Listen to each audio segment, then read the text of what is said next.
Welcome to your Barbados Today evening news updates for Thursday, October 8th. Workers walked out of the St Philip Polyclinic located at 6 Roads today over environmental issues. The action resulted in the Ministry of Health and Wellness closing the healthcare facility for the next 2 days to facilitate a major industrial cleaning. However, Acting General Secretary of the National Union of Public Workers, Delcia Burke, insisted that the move by workers was not industrial action. She said it was done simply because the facility was affected by mold and other issues and was in need of a proper cleaning. They came up because the place was dirty. Then only have one maid there for the whole compound. The other one is on holiday. Normally he would have three, but since the reduction in public sector workers, they reduced them from 3 to 2. I know one is on holiday, so one is there trying her best. The place has mold. The other environmental problems, they want a proper cleaning, so they'll close it for the rest of the day, and they're closing it tomorrow, and they're going to clean it. Meantime, NUPW Industrial Relations Officer Christian Rock, who was on location today, told the media that the issues have been ongoing. It's a prolonged situation where the building has not been cleaned for some time. Some of the staff came in 2011, some in 2015, and there are issues with mold, general cleaning, and there's only one maid to clean the whole clinic, and unfortunately the issues got so overbearing that they had to exercise Section 104, the Safety and Health Power Act. Is the facility closed today? Unofficially we heard that it was closed through Government Information Service, and then the acting sister of the plant came down. She spoke to us and she gave us the official word, but we did not have any negotiations or consultation with the permanent secretary or anyone from the ministries yet. About the closure? Pardon? About the closure? Yeah, it's closed for the next 2 days for industrial cleaning. Monday we will return to work to see how effective the cleaning was. Rock said staff had fallen ill as a result in the past. Persons are experiencing respiratory problems, runny nose, sinus issues, problems with the lungs and stuff. One person from the pharmacy has fallen ill in the past, but of recent, no, not that I am aware of. The Best Dos Santos Public Health Laboratory conducted 575 tests on Tuesday, none of which were positive for COVID-19. This means the number of confirmed cases recorded in the country remains at 203. 14 persons remain in isolation as there were no recoveries. Among the 575 tests performed were those belonging to persons identified through contact tracing linked to the most recent cluster, as well as students and staff of the Ellerslie School.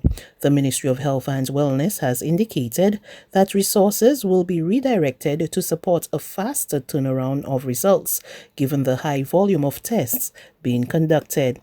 It comes after a delay in the results over the last 2 days. In other news, the campaign for next month's by-election in St George North kicks into high gear. Tonight, the ruling Barbados Labour Party and the People's Party for Democracy and Development are holding political meetings in the constituency. Before the PDP's meeting, however, opposition leader Bishop Joseph Atherley challenged the BLP's stewardship in the constituency. He said despite having controlled the seat for an extended period of time, he was disappointed that weeks before the November 11 by-election, all sorts of promises were being made. That the Barbados Labour Party continues to perpetuate this style of representation, in that it's only now on the eve of a by-election in St George, you're going to see a sudden rush to have a space in Flat Rock Green, a sudden rush to fix roads in certain parts of the adjoining constituencies of St George North and St George South. You're turning the sod to start a housing project. That type of thing. I'm seriously disappointed that we still want to perpetuate that kind of politics. Why couldn't some of these things have been done before? And I really am making a call. Our candidate, Mr. David Waldron, is a hometown, homegrown, rooted in the soil St. George man. And I'm challenging all and any of the candidates. Mr. Waldron is ready to do it. He's ready to do it. He's wanting to do it. Make a public statement as to what they have done in St. George constituency, St. George North constituency up until now. Not what they plan to do. That is fine. But tell us, what have you done to serve the people of St. George North in the past up until now, and make it public and something that can be verifiable. Mr. Warren is ready to do that, and we throw that challenge to them from the PDP. Meantime, Bishop Arthur Lee said the PDP's campaigning has been going well so far. The feedback has been very good where we've gone. Several people, this man is well known, I tell you, this man is well known. He's been around St. George North from the time he was a young fella with his brother and other relatives trading in fruit and vegetables. He's taught St. George students. He was head of the district emergency organization. He worked as well with the constituency council and moved a lot of projects forward in our constituency. He told me at one stage he actually was engaged in a project of over 110,000 tons of garbage.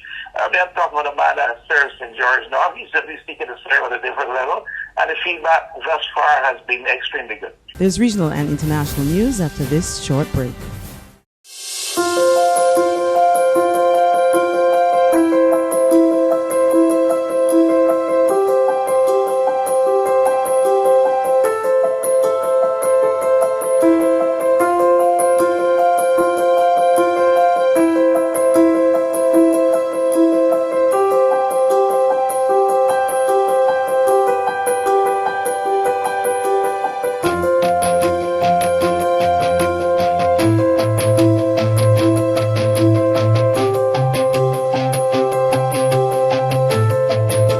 Barbados Today, news you can trust.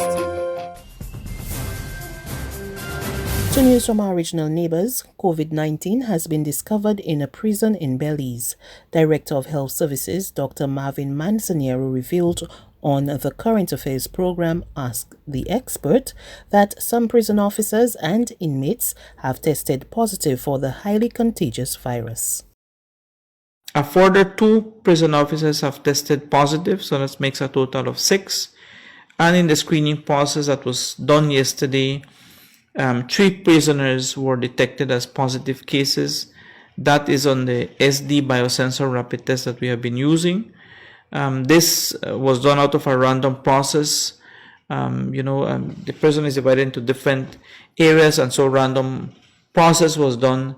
And these 3 prisoners, one of them had been symptomatic the day before, and that's why that person was screened. And the immediate close contacts of this person were also screened, and they all turned out to be positive. Those samples are going to be further processed through a PCR screening process, and until that is done, then that's how you will see that reflected in the infographic.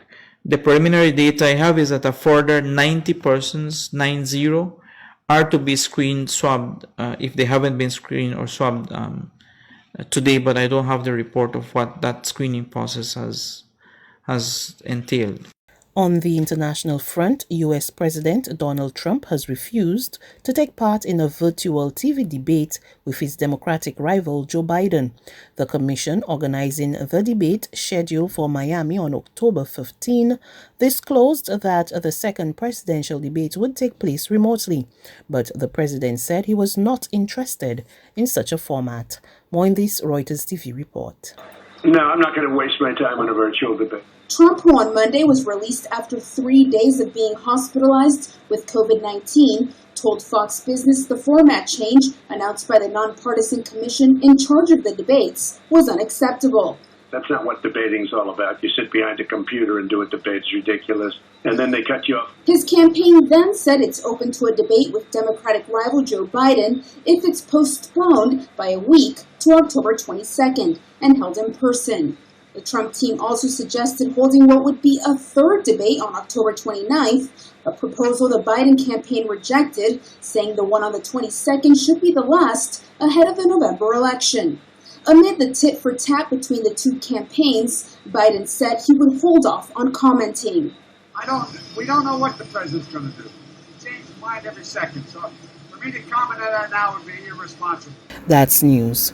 But for the very latest, visit us at www.barbadostoday.bb.